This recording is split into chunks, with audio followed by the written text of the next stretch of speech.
And one other thing I'll be doing very early in the administration is closing up the Department of Education in Washington, D.C., and sending all education and education work and needs back to the states. We want them to run the education of our children because they'll do a much better job of it. You can't do worse. We spend more money per pupil by 3 times than any other nation, and yet we're absolutely at the bottom. We're one of the worst.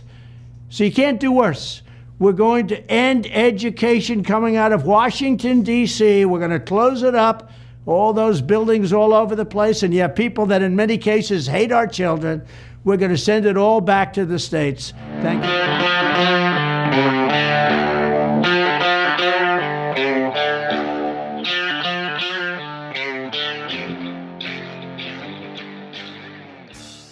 Hi everyone, welcome to another episode of Stand and Speak. So that was Donald Trump saying he was going to eliminate the U.S. Department of Education. And we're going to talk about that. We're going to talk about some spend and some facts on the Department of Education and how this is a great follow-up for the Department of Government Efficiency. Here's our fact of the day. The U.S. Department of Education has 4,425 employees. They spend $240 billion, and since its inception in 1980, educational results have actually gotten worse. So the first Department of Education was founded in 1867 by President Andrew Johnson. And it was really just to track the statistics and get information on the nation's schools. And eventually it was not renewed. There was another attempt at a Department of Education later on. But Jimmy Carter in 1979 formed this Department of Education, and it started operations in 1980. It's been heavily backed by teachers' unions, and they see it as a way to funnel federal government money, taxpayer money, in a big way to the states and local areas that still manage schools. The bulk of money that funds public schools is still local and state, but the federal government pours billions and billions of dollars into colleges and public schools nationwide. So some other facts about the Department of Education. When it was first founded in 1980, the U.S. was ranked number 1 worldwide in education. And today it's 24th in the world, 16th in science, 38th in math, and it's falling, and it keeps getting worse. Spending per student has skyrocketed, and test results have flattened. So this graph from USA Facts shows that in 1970, our per pupil public school spending in 2020 dollars was about $6,000. And now it is about $15,800. So what I hear from teachers unions and teachers is we need more money, more money, more money, more money all the time. And there is a study by Stanford University economist that shows that the more you spend does not equate to better student results. Taxpayers keep hearing, we need more money, we need more money. It doesn't do anything better. There's no additional results from that.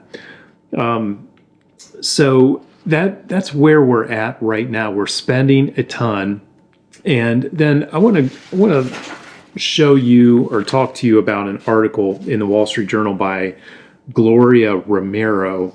And she was the former president of the California State Senate. And she wrote an article about if Trump wants to make America read again, he should follow through on his plan to abolish the Department of Education. So she says that Jimmy Carter, backed by teachers unions, signed the Department of Education Organization Act. It was a single department, and he reasoned that it would reduce administrative costs and improve efficiency. And it definitely did not do that. I want to hit you with some facts here. Reading scores for 4th and 8th graders across the country have been unchanged since 1990. We haven't gotten any better.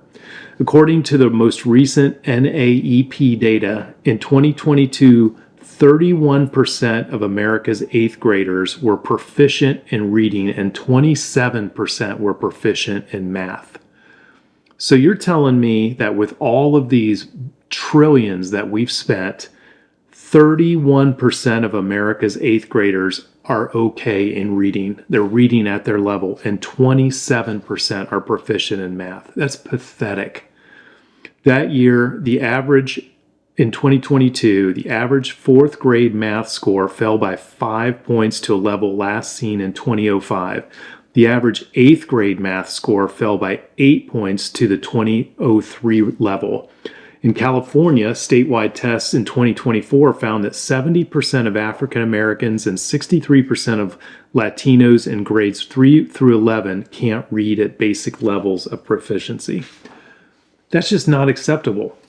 Now, the Department of Education, she goes on to say that if you eliminate the Department of Education, which is not going to be easy, it may be impossible because it would require a filibuster-proof majority in the Senate to close the department down.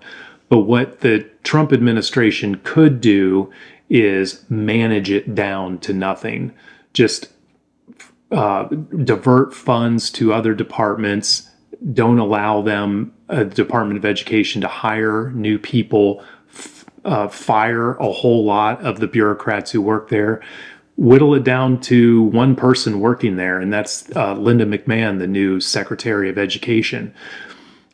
All of the functions that are in the Department of Education, like collecting student loans, which is ridiculous that the Department of Education manages this because banks can do it a whole lot better, or Title IX investigations, which is gender discrimination in education, which has been used by the Biden administration to force boys into girls' sports, and discrimination complaints and so on could be handled by the Justice Department. The student loans could be handled by the Treasury Department, whatever. You could move these to other departments and close the Department of Education.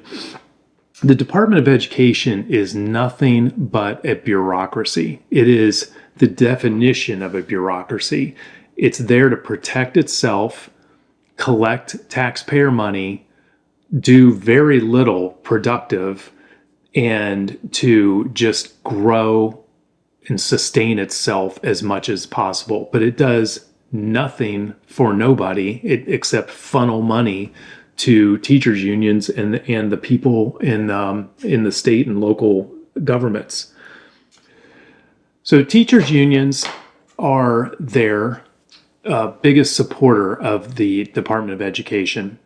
And as if you needed any reminder after the COVID lockdowns where teachers struck and pouted and fought to keep remote learning happening, despite the obvious impact on kids, to keep mask mandates in place and all of the kooky stuff that teachers did around the country, teachers' unions are out for themselves. They're not for parents or students.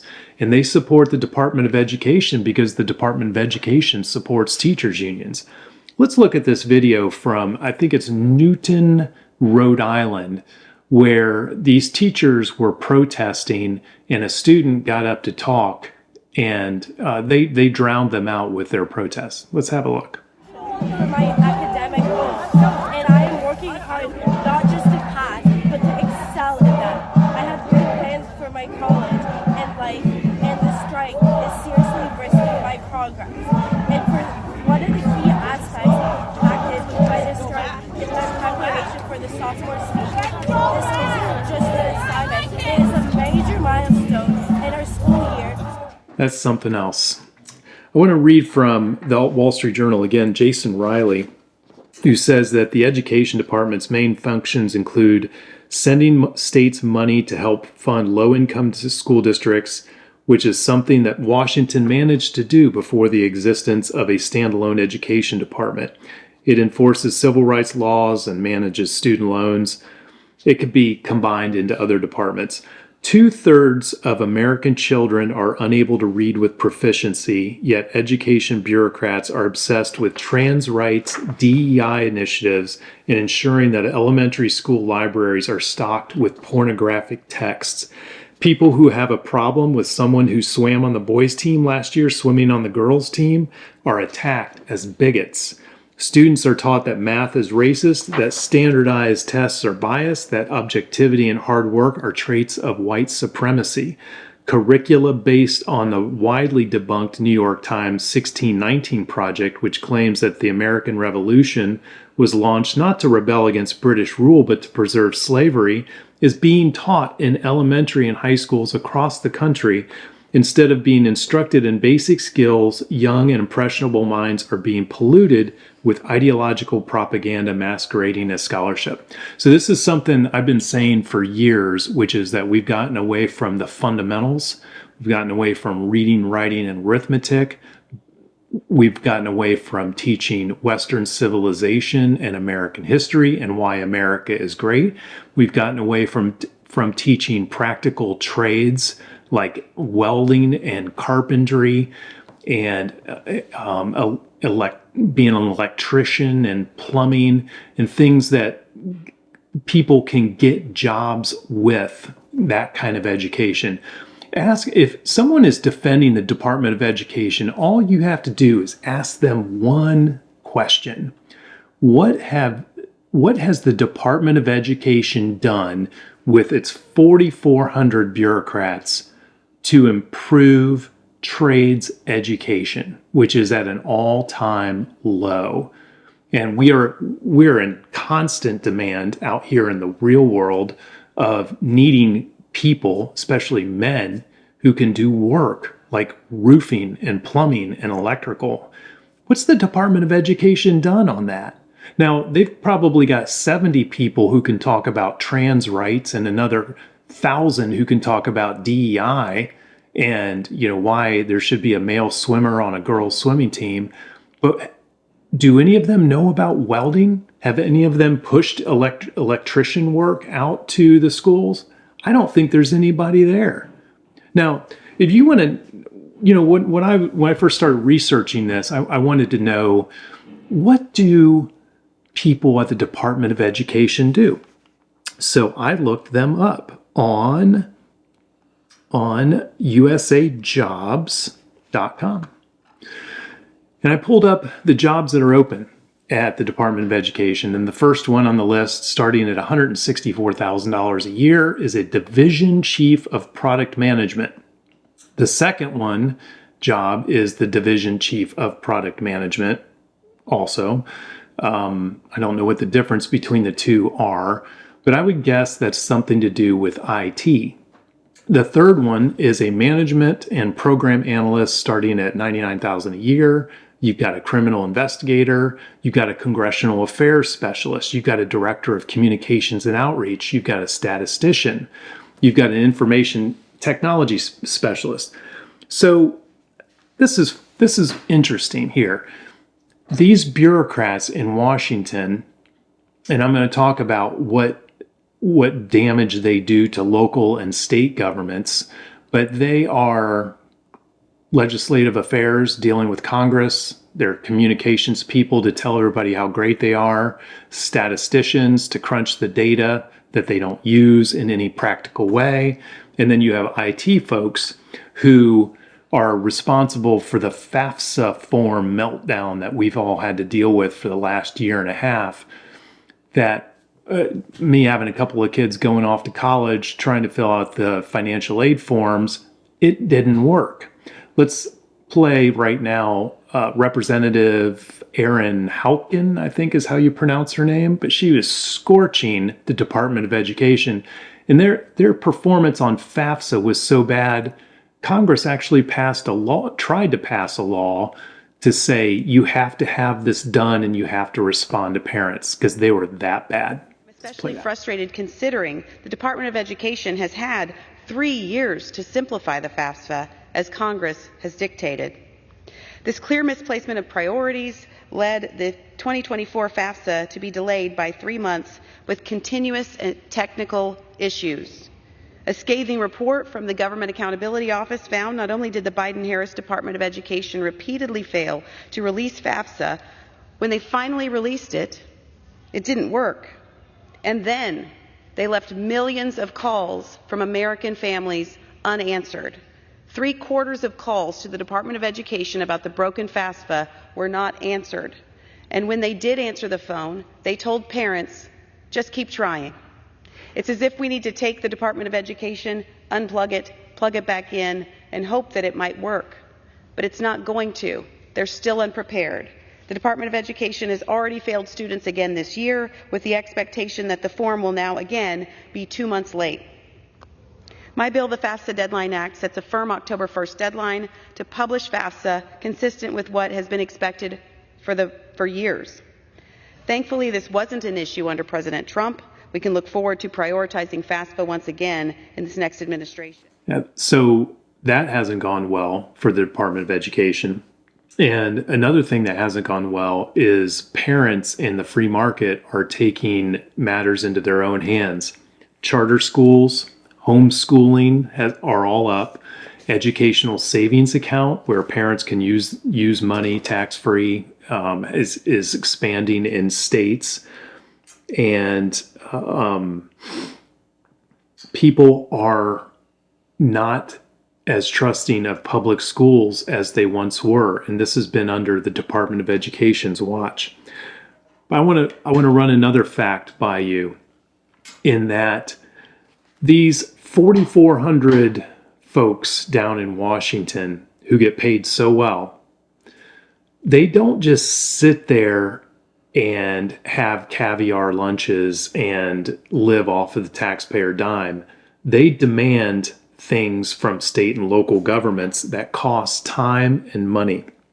Again, according to the Wall Street Journal, a cottage industry has emerged to meet the Education Department's regulatory and compliance reporting mandates. Nationally, local and state education agencies have hired almost 50,000 people to report to the roughly 4,400 employees in the federal department. The public education system has morphed into a public works system. Federal education programs have exacerbated bureaucratic bloat for decades. A congressional commission found that states completed nearly 50 million hours of paperwork just to get their federal education funding, with only 65 to 70 cents of each dollar going to the classroom. There you go. So the bureaucrats in Washington are demanding information from state and local school authorities. They're under the penalty of law, even though they weren't elected by anyone. And it's costing them money. 50 million hours of paperwork to fulfill the obligations required by the Department of Education. And then the money is shipped from the Department of Education to the schools, our taxpayer dollars, and only 65 to 70 cents of each dollar is going to the classroom. That is bureaucratic inefficiency. There is no value add to that. So one more thing from the Wall Street Journal, if I can turn the page, is that, again, this power, if there's any rightful power in the Department of Education, anything that's worthwhile, this could be handled by other departments. So the student loans being under the Department of Education has cost the country hundreds of billions of dollars. They're the department that manages it, and I guarantee you they don't manage that debt like a bank does. Like when I went to college in the 80s, I took out student loans through banks, backed by the federal government, enforced by the IRS. So if I decided to not pay one day, it would be the IRS coming after me, not some bureaucrat at the Department of Education sending me friendly reminders. So this is when government gets too big, when government does too much, this is what we have. We have tons of wasteful money. We've got an entrenched bureaucracy that doesn't want to quit. And we have the whole system failing students, failing taxpayers. So I hope the Department of Education is first on the DOGE hit list. I'm pretty sure it is. We know how Trump feels about it. It's going to be very difficult to just burn the building down, to get rid of the whole department. But things can be done to pull funding and to pressure the agency and to make it more responsive to taxpayers. Hopefully it'll be eliminated. I may have said this before, but every single Republican president since Reagan has promised to end the Department of Education.